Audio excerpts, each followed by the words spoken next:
कहानी की शुरुआत में हम कुछ लोगों को देखते हैं जो कि एक खदान में काम कर रहे थे। तभी अचानक वहाँ पर एक धमाका होता है और ओलिवर नाम का एक आदमी जो कि उस खदान में काम करता था वो उनकी मदद के लिए भागता है और लोगों को बाहर निकालता है। पर उनमें से टैडी नाम के एक आदमी की मौत हो जाती है और उसकी डेड बॉडी को घर पहुँचाया जाता है, जहाँ पर उसकी वाइफ ये देखकर बहुत रोती है। तभी सीन यहाँ से शिफ्ट होता है और हम एक पार्टी में कोनी नाम की एक खूबसूरत लड़की को देखते हैं। तभी उसके पास एक आदमी आता है जिसका नाम क्लिफर्ड था और वो बहुत अमीर था। अब कुछ देर बातें करने के बाद वो एक दूसरे से इम्प्रेस हो जाते हैं और साथ में डांस करने लगते हैं।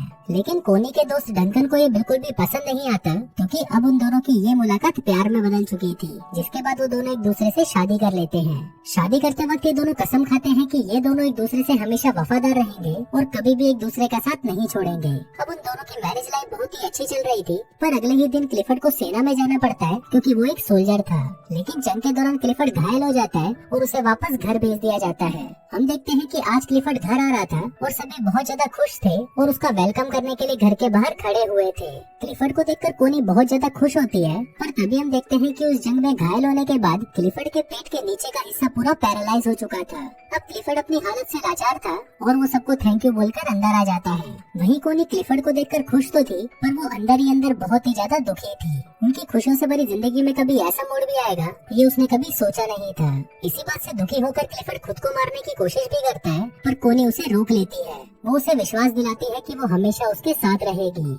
अब इसके दूसरी तरफ हम ओलिवर को देखते हैं जो कि अपनी मंगेतर को लेटर लिख रहा होता है कि इस बार वो किसी खदान में काम नहीं कर रहा बल्कि इस बार वो जंग में है। फिर कुछ दिनों बाद जब ओलिवर छुट्टी लेकर घर पर आता है तो वहाँ पर वो अपने मंगेतर को किसी दूसरे आदमी के साथ देख लेता है और उससे बिना मिले ही वहाँ से चला जाता है। फिर कुछ दिनों बाद ओलिवर काम मांगने के लिए क्लिफर्ड के पास जाता है। इसके बाद जब क्लिफर्ड उससे बात कर रहा था तब उसे पता चलता है कि ओलिवर भी उसी जंग में उसके अंडर काम कर रहा था। क्लिफर्ड इससे काफी इम्प्रेस हो जाता है और ओलिवर को उसके पक्षियों का ख्याल रखने का काम दे देता है।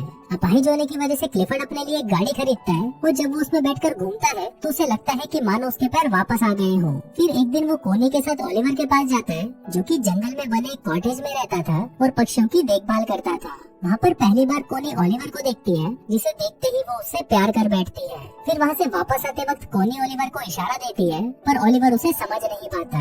अगले दिन एक मेड कोनी के पास आती है और उसे कहती है कि ओलिवर अपने कॉटेज की चाबी मांग रहा है, तो कोनी खुद उसे वो चाबी देने उसके पास चली जाती है। फिर जब वो ओलिवर के पास पहुँचती है तो ओलिवर उसे ठीक से बात नहीं करता और उसे कहता है कि आपको ये तकलीफ उठाने की कोई जरूरत नहीं है। कोनी को भी ओलिवर के इस बिहेवियर पर गुस्सा आ जाता है और वो गुस्से में वहाँ से चली जाती है। अगले दिन ओलिवर कोनी को एक लेटर लिखता है जिसमें वो अपने बर्ताव के लिए उससे माफी मांगता है। इसके बाद कोनी फिर से उससे मिलने उसके कॉटेज में जाती है जहाँ पर ओलिवर अपनी शर्ट उतारकर काम कर रहा था। फिर जब कोनी उसके बदन को देखती है तो उसके भी तन बदन में आग लग जाती है। ये देखकर कोनी खुद को कंट्रोल नहीं कर पाती और ओलिवर के पास जाने लगती है, पर तभी ओलिवर भी उसे देख लेता है और अपनी शर्ट वापस पहन लेता है क्योंकि वो कोनी की इज्जत करता था। कोनी को ये जगह बहुत पसंद थी, इसलिए वो ओलिवर को कहती है कि मैं हर रोज यहाँ पर पेंटिंग करने आऊंगी। पर ओलिवर उसे कहता है कि मैं ये जगह आपके लिए साफ कर दूंगा और मैं किसी दूसरी जगह चला जाऊंगा। कोनी उसे कहती है कि तुम्हें कहीं भी जाने की जरूरत नहीं है और तुम मुझसे इतना भाग क्यों रहे हो। यहाँ पर कोनी ओलिवर से गुस्सा हो जाती है और वहाँ से जाने लगती है।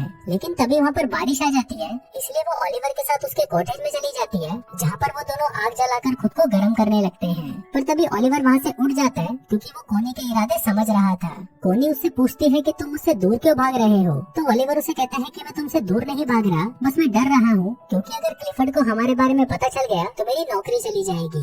अब ओलिवर ने कोनी को इग्नोर कर दिया था, इसलिए वो वहाँ से उठकर घर चली जाती है। फिर एक दिन कोनी क्लिफर्ड से कहती है कि मुझे बहुत ही अफसोस है कि हमारा कोई बच्चा नहीं है। इस पर क्लिफर्ड उसे कहता है कि मैं तो बहुत कोशिश कर रहा हूँ और अपने शरीर को ठीक करने के लिए वो उसके ऊपर करंट के झटके देता है। क्लिफर्ड दर्द से बहुत चिल्ला रहा था और फिर जब आखिरी में कोनी से उसका दर्द देखा नहीं जाता तो वो क्लिफर्ड को रोक देती है। अब क्लिफर्ड इस काम में नाकाम रहता है, इसलिए वो रोने लगता है।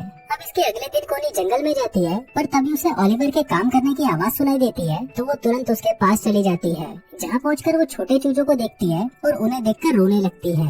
उन बच्चों को देखकर उसे अपने बच्चों की याद आती है जो कि शायद वो कभी पैदा नहीं कर पाएगी। अब कोनी को रोता देखकर ओलिवर उसके पास आता है और उसे गले लगा लेता है। अब ओलिवर भी कोनी को पसंद करने लगा था, इसलिए वो उसे अपने साथ अपने कॉटेज में ले जाता है जहाँ पर वो दोनों इंटीमेट होते हैं। कोनी पूरे दिन ओलिवर के साथ ही रहती है और फिर जब शाम होने को आती है तो ओलिवर उसे घर छोड़ने उसके साथ जाता है। जाने से पहले कोनी ओलिवर से पूछती है कि तुमने जो भी किया क्या तुम्हें उसका कोई पछतावा है, जिस पर ओलिवर कहता है कि नहीं, मैं तुमसे प्यार करने लगा हूँ और अब तुम सिर्फ मेरी हो। उसी रात बहुत तेज तूफान आता है और बादल गरजने लगते हैं। ओलिवर को कोनी की बहुत याद आ रही थी, इसलिए वो बहुत ज्यादा दारू पी लेता है। वहाँ पर कोनी की भी नींद उड़ चुकी थी और वो भी ओलिवर की यादों में सो नहीं पाती। फिर वो खिड़की से ओलिवर के घर की रोशनी को देखती है और वो खुद को रोक नहीं पाती और दौड़ते हुए ओलिवर के पास चली जाती है। लेकिन तभी हम देखते हैं कि कोनी को जाते हुए उनके घर की एक मेड उसे देख लेती है। वहीं ओलिवर भी वहाँ पर कोनी का इंतजार कर रहा था और वो कोनी को कहता है कि मुझे नहीं लगा था कि तुम मुझसे मिलने आओगी। इस पर कोनी उसे कहती है कि मैं कभी भी तुम्हें अकेला नहीं छोड़ूंगी और फिर वो दोनों वहीं पर इंटीमेट होते हैं। एक दिन क्लिफर्ड के घर पर एक पार्टी होती है जहाँ पर डंकन भी आया होता है। फिर क्लिफर्ड देखता है कि कोनी और डंकन साथ में डांस कर रहे हैं और उसे ये देखकर बिल्कुल भी अच्छा नहीं लगता। अगली सुबह क्लिफर्ड कोनी से कहता है कि तुम्हारे लिए तुम्हारे पति से ज्यादा इम्पोर्टेंट एक बच्चा पैदा करना है। कोनी हमेशा से ही एक बच्चा चाहती थी और क्लिफर्ड को लगता है कि शायद इसीलिए कोनी डंकन के करीब जा रही है। पर इस बात से कोनी बहुत गुस्सा हो जाती है, जिस पर क्लिफर्ड उसे कहता है कि उसे इस बात से कोई फर्क नहीं पड़ता कि तुम किसी से भी अपना बच्चा पैदा करो, बस वो बच्चा मेरा होना चाहिए। अब इस बात से गुस्सा होकर कोनी ओलिवर के पास चली जाती है और उसके साथ इंटीमेट होती है। फिर एक दिन कोनी को पता चलता है कि वो प्रेग्नेंट है और वो इस बारे में क्लिफर्ड को बताती है। क्लिफर्ड ये सुनकर बहुत खुश होता है और वो कोनी से उस आदमी का नाम पूछता है, पर कोनी उस आदमी का नाम नहीं बताती। एक दिन क्लिफर्ड ओलिवर से मिलने उसके पास जाता है और वो कोनी को भी अपने साथ चलने को कहता है। अब वो दोनों जा ही रहे थे कि तभी ओलिवर पीछे से आता है और कोनी को पकड़कर किस करने लगता है। अब वो दोनों किस कर रहे थे कि तभी क्लिफर्ड कोनी को आवाज लगाता है। दरअसल क्लिफर्ड की गाड़ी कीचड़ में फंस गई थी, पर तभी वहाँ पर ओलिवर आता है और उसकी गाड़ी को धक्का लगाने लगता है। पर इसी दौरान वो खांसने लगता है क्योंकि खदान में काम करने की वजह से उसके दोनों लंग्स खराब हो चुके थे। फिर कोनी क्लिफर्ड से कहती है कि तुम ओलिवर को रोक दो, नहीं तो वो मर जाएगा, लेकिन क्लिफर्ड ऐसा नहीं करता। अब फाइनली ओलिवर उसकी गाड़ी को कीचड़ से निकाल देता है और खांसता हुआ वहाँ से चला जाता है। थोड़ी देर बाद कोनी ओलिवर के पास आती है तो ओलिवर उसे गुस्से में कहता है कि उसने 12 सालों तक उनकी खदानों में काम किया और अपने लंग्स खराब कर दिए, लेकिन इसके बाद भी उसे जंग के लिए फ्रांस भेज दिया गया। वो कहता है कि मेरी लाइफ तुम लोगों जैसी नहीं है, इसलिए तुम अपने पति के पास वापस चली जाओ। फिर एक दिन कोनी की मेड मिस बोल्टन ओलिवर के कॉटेज में जाती है जहाँ पर उसे कोनी की डायरी मिलती है और उस डायरी को देखकर वो समझ जाती है कि कोनी के पेट में जो बच्चा है वो ओलिवर का है। एक दिन क्लिफर्ड आने वाले बच्चे की खुशी में अपने घर पर एक पार्टी रखता है, पर तभी वहाँ पर मिस बोल्टन आती है और क्लिफर्ड को कहती है कि कोनी के पेट में जो बच्चा है वो ओलिवर का है। फिर जब कोनी क्लिफर्ड से मिलती है तो क्लिफर्ड उससे बहुत नाराज हो जाता है। इसके बाद कोनी मिस बोल्टन के पास आती है और उसे पूछती है कि तुम्हें किसने बताया। मिस बोल्टन कहती है कि मुझे कुछ भी बताने की जरूरत नहीं है। अब कोनी को लगता है कि शायद मिस बोल्टन को ओलिवर ने बताया होगा, पर मिस बोल्टन उसे कहती है कि उसने मुझे कुछ नहीं बताया।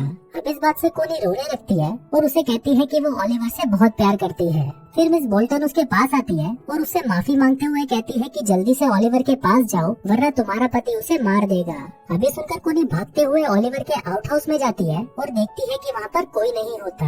ये देखकर कोनी रोने लग जाती है, पर तभी वहाँ पर ओलिवर आ जाता है और उसे देखकर कोनी उसे गले लगा लेती है। इसके बाद हम देखते हैं कि कोनी क्लिफर्ड के घर पर आती है जहाँ पर वो उससे डिवोर्स मांगती है, पर क्लिफर्ड उसे मना कर देता है और ओलिवर को बुलाने के लिए कहता है। पर फिर जब ओलिवर वहाँ पर आता है तो वो दोनों आपस में बहुत बहस करते हैं और फाइनली कोनी और ओलिवर क्लिफर्ड के घर को छोड़कर चले जाते हैं। फिर उनके जाते वक्त क्लिफर्ड वहाँ पर आता है और वो कोनी को तलाक देने के लिए मान जाता है। दोस्तों, ये फिल्म किसी भी तरह से कोनी के ये काम को जस्टिफाई नहीं करती। कोनी ने क्लिफर्ड के साथ जो भी किया वो सही नहीं था। यहाँ पर डायरेक्टर आपके लिए ओपन एंडिंग छोड़ देता है जहाँ पर आपको खुद डिसाइड करना है कि कौन सही है और कौन गलत। और दोस्तों, इसी के साथ ही ये कहानी यहीं खत्म हो जाती है।